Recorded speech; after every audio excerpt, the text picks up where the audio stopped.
Hello friends, कैसे हैं आप सभी का भारतीय एजुकेशन में स्वागत है। आज हम अधिनियम संकलन में उपभोक्ता संरक्षण अधिनियम 2019 के एमसीक्यू देखेंगे। इस एमसीक्यू को आप अच्छे से पढ़िए फ्रेंड, ताकि आपके अधिनियम संकलन की तैयारी अच्छी हो सके। हम जितने भी आपको एमसीक्यू बता रहे हैं उनको आप नोट करके रखिए फ्रेंड्स। ये परीक्षा की दृष्टि से बहुत महत्वपूर्ण क्वेश्चन है। अधिनियम संकलन में 50 अंक के प्रश्न आएंगे, तो आप इन वीडियो के माध्यम से अधिनियम संकलन की तैयारी अच्छी तरह से कर सकते हैं। तो हमारे सारे वीडियो आप अच्छे से देखिए फ्रेंड्स, ताकि अधिनियम संकलन की तैयारी आपकी अच्छी हो सके। हमने और बहुत सारे वीडियो बना दिया है, उसको आप पढ़िए, उसको नोट करके रखिए, ताकि अधिनियम संकलन की तैयारी आपकी अच्छी हो सके। तो चलिए फ्रेंड्स, वीडियो स्टार्ट करते हैं। उपभोक्ता संरक्षण अधिनियम 2019 का एमसीक्यू प्रश्न। तो हमारा पहला प्रश्न है, उपभोक्ता संरक्षण अधिनियम 2019 राजपत्र में प्रकाशित हुआ।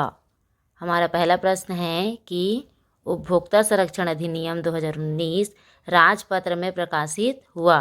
तो उपभोक्ता संरक्षण 2019 को राजपत्र में कब प्रकाशित किया गया उसके बारे में पूछा गया है। तो हमारा ऑप्शन ए है 1 जनवरी 2019, ऑप्शन बी है 1 अप्रैल 2019, ऑप्शन सी है 1 अगस्त 2019 और ऑप्शन डी है 9 अगस्त 2019।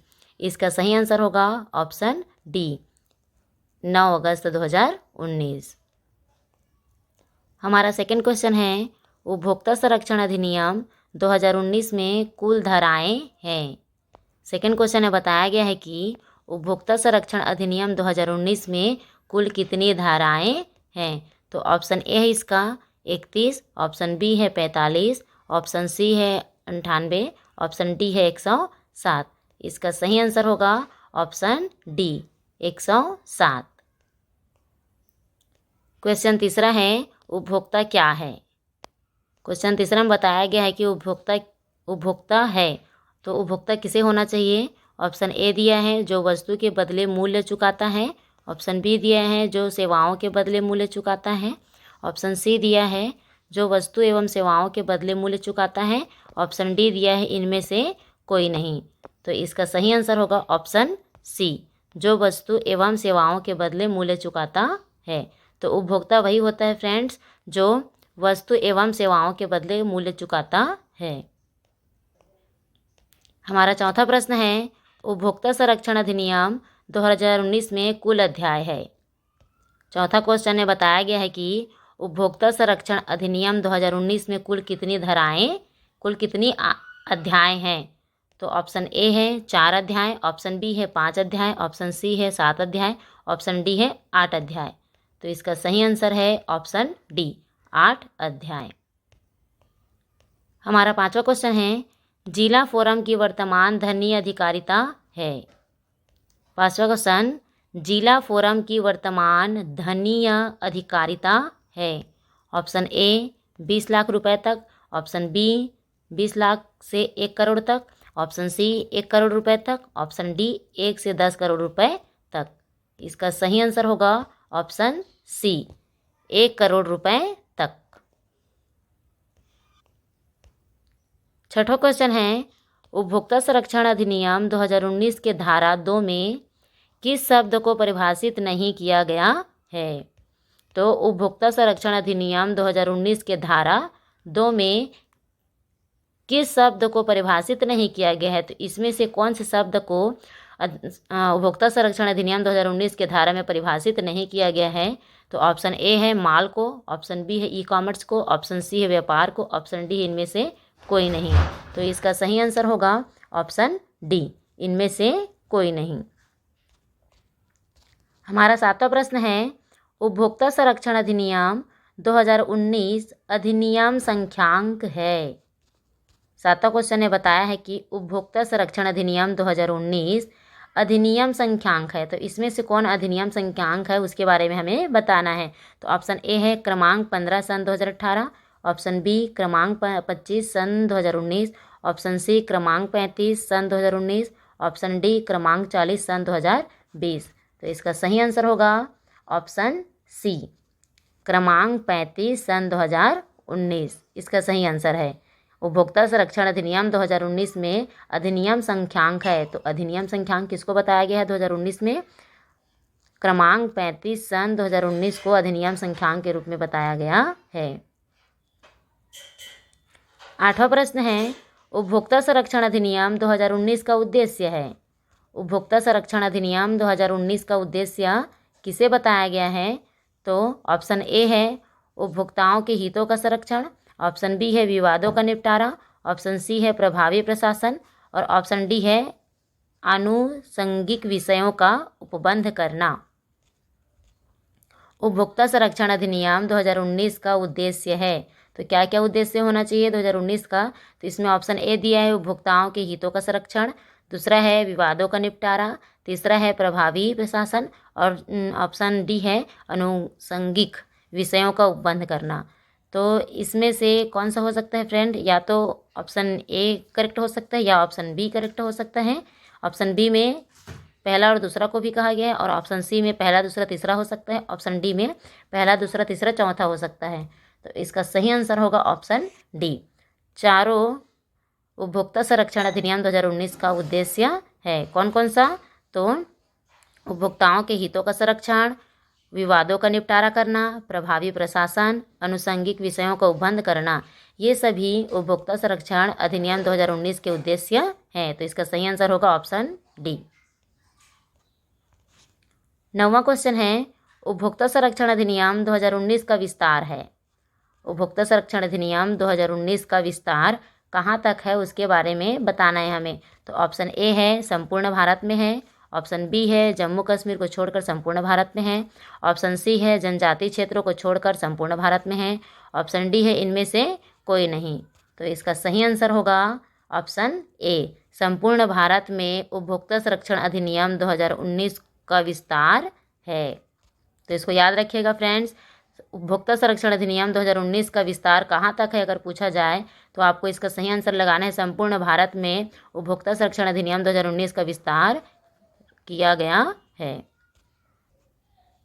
हमारा 10वां प्रश्न है, उपभोक्ता संरक्षण अधिनियम 2019 के नवीन प्रावधान है।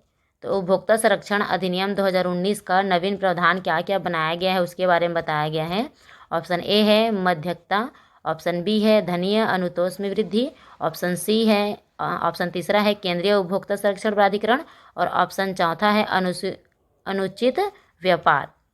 तो उपभोक्ता संरक्षण अधिनियम 2019 के नवीन प्रावधान है कौन कौन हो सकते हैं? या तो मध्यस्थता भी हो सकता है, या मध्यस्थता या धनीय अनुतोष में वृद्धि भी हो सकता है, या केंद्रीय उपभोक्ता संरक्षण प्राधिकरण मध्यस्थता धनीय अनुतोष में वृद्धि केंद्रीय उपभोक्ता संरक्षण प्राधिकरण भी हो सकता है, या ऑप्शन डी में चारों को बताया गया मध्यस्थता भी हो सकता है, धनीय अनुतोष में वृद्धि भी हो सकता है, केंद्रीय उपभोक्ता संरक्षण प्राधिकरण और चौथा दिया है अनुचित व्यापार। तो इसका सही आंसर होगा ऑप्शन सी। इसका सही आंसर है ऑप्शन सी। तो उपभोक्ता संरक्षण अधिनियम 2019 के नवीन प्रावधान है। तो नवीन प्रावधान किसको किसको बनाया गया है? पहला दिया है मध्यस्थता, दूसरा दिया है धनीय अनुतोष में वृद्धि और तीसरा दिया है केंद्रीय उपभोक्ता संरक्षण प्राधिकरण। तो 2019 में नवीन प्रावधान इसी तीनों को बनाया गया है। तो इसको आप याद रखिएगा फ्रेंड्स। कौन कौन सा पॉइंट? तो मध्यस्थता, धनीय अनुतोष में वृद्धि और केंद्रीय उपभोक्ता संरक्षण प्राधिकरण। हमारा 11वां क्वेश्चन है, जागो ग्राहक जागो कार्यक्रम शुरू हुआ। आप सभी जानते हैं फ्रेंड जागो ग्राहक जागो कार्यक्रम के बारे में। तो वो कार्यक्रम कब शुरू हुआ उसके बारे में दिया गया है। तो ऑप्शन ए है 2000 में, ऑप्शन बी है 2002 में, ऑप्शन सी है 2004 में, ऑप्शन डी है 2005 में। तो इसका सही आंसर होगा ऑप्शन डी 2005 में। तो हमेशा इसको याद रखिएगा फ्रेंड्स, जागो ग्राहक जागो कार्यक्रम शुरू किया गया था 2005 में। 12वां क्वेश्चन है, राष्ट्रीय उपभोक्ता आयोग की अधिकारिता है। राष्ट्रीय उपभोक्ता आयोग की अधिकारिता है। तो इसका ऑप्शन ए है 1 करोड़ रुपए तक के मामले में, ऑप्शन बी है 5 करोड़ रुपए तक के मामले में, ऑप्शन सी है 10 करोड़ रुपए तक के नीचे तक के मामले में और ऑप्शन डी है 10 करोड़ रुपए से अधिक तक के मामले में। इसका सही आंसर होगा ऑप्शन डी 10 करोड़ रुपए से अधिक तक के मामले में। तो राष्ट्रीय उपभोक्ता आयोग की अधिकारिता कितनी होती है? तो 10 करोड़ रुपए से अधिक तक के मामले के लिए होती है। क्वेश्चन 13 है, ई कॉमर्स संस्थानों को अपने उपभोक्ताओं के शिकायत को किस समय तक सुनना होगा? ई कॉमर्स जो संस्थाएं होते हैं वो अपने उपभोक्ताओं के जो शिकायत होते हैं उनको किस समय तक सुनना होता है? तो इसमें दिया है ऑप्शन ए 12 घंटे के अंदर, ऑप्शन बी 24 घंटे के अंदर, ऑप्शन सी 48 घंटे के अंदर, ऑप्शन डी कोई नहीं। तो इसका सही आंसर होगा ऑप्शन सी 48 घंटे के अंदर। 48 घंटे के अंदर ई कॉमर्स जो संस्थान होते हैं वो अपने उपभोक्ताओं की शिकायत को सुन सकते हैं। इतने समय तक उनको सुनना होता है। कितने समय तक? तो 48 घंटे के अंदर तक। क्वेश्चन 14 है, CCPA का पूर्ण नाम है। क्वेश्चन 14 में बताया गया है कि CCPA का पूर्ण नाम क्या है? ऑप्शन ए है central consumer private authority, option B central consumer protection authority, option C central consumer probationary authority और ऑप्शन डी है इनमें से कोई नहीं। तो इसका सही आंसर होगा option B central consumer protection authority. इसको याद रखिएगा फ्रेंड्स, CCPA का पूर्ण नाम होता है central consumer protection authority. Option B इसका सही आंसर है। क्वेश्चन 15 है, किसी फिल्म अभिनेता द्वारा किसी उत्पाद की भ्रामक विज्ञापन की जाती है तो उस पर जुर्माना की राशि होगी। मान लीजिए किसी फिल्म अभिनेता है और किसी उत्पाद की भ्रामक विज्ञापन की जाती है। अगर वो किसी उत्पाद को भ्रामक रूप से विज्ञापन करता है तो उस पर जुर्माना की राशि होगी। तो कितनी जुर्माना की राशि उन पर लगाया जाता है? ऑप्शन ए 1 लाख रुपए की, ऑप्शन बी 4 लाख रुपए की, ऑप्शन सी 5 लाख रुपए की, ऑप्शन डी 10 लाख रुपए की। तो इसका सही आंसर है ऑप्शन डी 10 लाख रुपए का जुर्माना उन पर लगाया जाता है। अगर वो अभिनेता किसी उत्पाद को भ्रामक रूप से विज्ञापित करता है तो उसके लिए 10 लाख रुपए का जुर्माना किया जाता है। क्वेश्चन 16 है, कोई कंपनी द्वारा द्वितीय बार झूठे विज्ञापन की अपराध की जाती है तो जुर्माना लगेगा। अगर कोई कंपनी है अगर वो द्वितीय बार झूठे विज्ञापन के अपराध करता है तो उस पर कितना जुर्माना लगेगा? तो ऑप्शन ए दिया है 10 लाख रुपए का, ऑप्शन बी दिया है 20 लाख रुपए का, ऑप्शन सी दिया है 40 लाख रुपए का और ऑप्शन डी दिया है 50 लाख रुपए का। तो इसका सही आंसर होगा ऑप्शन डी 50 लाख रुपए का उस पर जुर्माना किया जाता है। अगर वो कंपनी द्वितीय बार झूठे विज्ञापन के अपराध करता है तो उस पर जुर्माना लगाया जाता है। कितने रुपए? तो 50 लाख रुपए। क्वेश्चन 17 है, उपभोक्ता संरक्षण अधिनियम 2019 के पूर्व किस वर्ष का अधिनियम था? तो उपभोक्ता संरक्षण अधिनियम 2019 के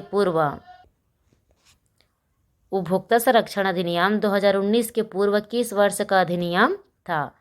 तो बताया गया है कि उपभोक्ता संरक्षण अधिनियम 2019 के पहले किस वर्ष का अधिनियम था? तो इसमें दिया है option A 1955, option B 1966, option C 1975, option D 1986।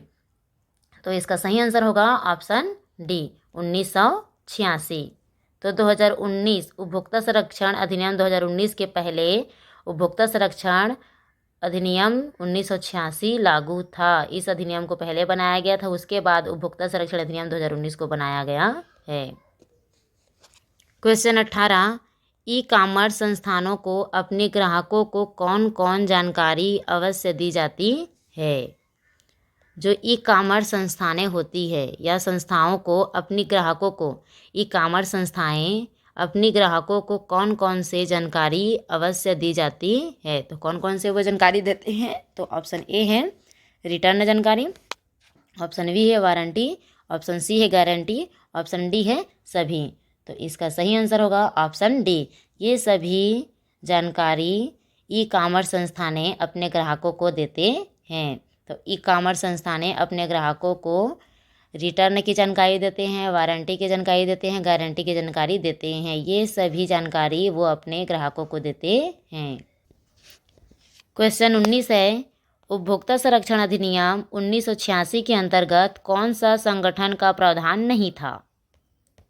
तो बताया गया इसमें कि उपभोक्ता संरक्षण अधिनियम 2019 के अंतर्गत, उपभोक्ता संरक्षण अधिनियम 2019 के अंतर्गत कौन सा संगठन का प्रावधान नहीं था। ऑप्शन ए है डिस्ट्रिक्ट फोरम, ऑप्शन बी है state consumer commission, option C है सेंट्रल कंज्यूमर प्रोटेक्शन और ऑप्शन डी है नेशनल कंज्यूमर कमीशन। तो इसका सही आंसर होगा option C, central consumer protection. Central consumer protection का प्रावधान उपभोक्ता संरक्षण अधिनियम 1986 में नहीं था। तो इसको नोट करके रखिएगा फ्रेंड्स, उपभोक्ता संरक्षण अधिनियम 1986 में कौन से संगठन का प्रावधान नहीं था। तो कौन सा नहीं था, तो सेंट्रल कंज्यूमर प्रोटेक्शन का प्रावधान नहीं था। क्वेश्चन 20 है, उपभोक्ता संरक्षण अधिनियम 1986 के अंतर्गत कुल धाराएं थी। तो क्वेश्चन 20 में बताया गया है कि उपभोक्ता संरक्षण अधिनियम 1986, उपभोक्ता संरक्षण अधिनियम 1986 के अंतर्गत कुल कितनी धारा थी। तो कितनी धारा थी, ऑप्शन ए 25 धारा, ऑप्शन बी 30 धारा, ऑप्शन सी 26 धारा और ऑप्शन डी 31 धारा। तो इसका सही आंसर होगा ऑप्शन डी 31 धारा। हमने उपभोक्ता संरक्षण अधिनियम 2019 के बारे में पढ़ा। तो 2019 में फ्रेंड्स याद रखना इस पॉइंट को, 2019 में कुल धाराएं कितनी थी, तो 107 थी। 2019 में अगर पूछा जाए तो कितनी धाराएं थी, 107 थी। अगर 1986 पूछा जाए, अगर 1986 में कुल कितनी धाराएं हैं पूछा गया, तो आपको बताना है 31 धाराएं। 1986 में 31 धाराएं हैं और 2019 में 107 धाराएं हैं। तो ये सारे पॉइंट आप नोट करके रखिए फ्रेंड्स, ये सारे बहुत इंपॉर्टेंट पॉइंट हैं और ये क्वेश्चन की दृष्टि से बहुत महत्वपूर्ण पॉइंट हैं। तो ये सारे पॉइंट को आप नोट करते जाइए। आज हमने उपभोक्ता संरक्षण अधिनियम 2019 और 2018 का MCQ प्रश्न पूरा किया फ्रेंड्स। इसमें 2019 उपभोक्ता संरक्षण अधिनियम 2019 के बारे में ज़्यादा बताया गया है, लेकिन उपभोक्ता संरक्षण अधिनियम 1986 के बारे में कुछ क्वेश्चन हैं, उसको भी आप नोट करके रखिए। तो ये MCQ पूरा हुआ। आप इस MCQ को अच्छे से पढ़िए फ्रेंड्स, ताकि आपके अधिनियम संकलन की जो क्वेश्चन है 50 नंबर का आने वाला है, उसमें से अच्छा आपका नंबर आए। तो ये सारे पॉइंट नोट करके रखिए, ताकि आपकी आप ये सारे MCQ अच्छे से पढ़िए फ्रेंड्स, आपकी तैयारी इससे अच्छी हो जाएगी। हमने जितने सारा वीडियो बनाया है वो वीडियो आप एक एक करके अच्छे से इसको देखिए, ताकि जितने भी आपके अधिनियम के क्वेश्चन आएंगे वो इसी पर आधारित आएंगे। तो ये सारे प्रश्न आप पढ़ के इन सारे क्वेश्चन को हल कर सकते हैं। तो हमारा ये वीडियो आपको कैसा लगा फ्रेंड्स, आप हमें कमेंट करके ज़रूर बताइए, ताकि हम इसी तरह से आपके लिए नए नए वीडियो लाते रहें। अगर इसमें कोई भी दिक्कत हो तो आप हमें कमेंट करके ज़रूर बताइए फ्रेंड, ताकि हम आपकी प्रॉब्लम को सॉल्व कर सकें। और ये हमारा वीडियो कैसा लगा आप कमेंट करके हमें ज़रूर बताइए। हमारे चैनल को सब्सक्राइब करिए फ्रेंड, ताकि हम इसी तरह से आपके लिए नए नए वीडियो लाते रहें और हमारे सारे नोटिफिकेशन आपको पहले मिलें। तो हमारे चैनल को ज़रूर सब्सक्राइब करिए फ्रेंड। Thank you friends.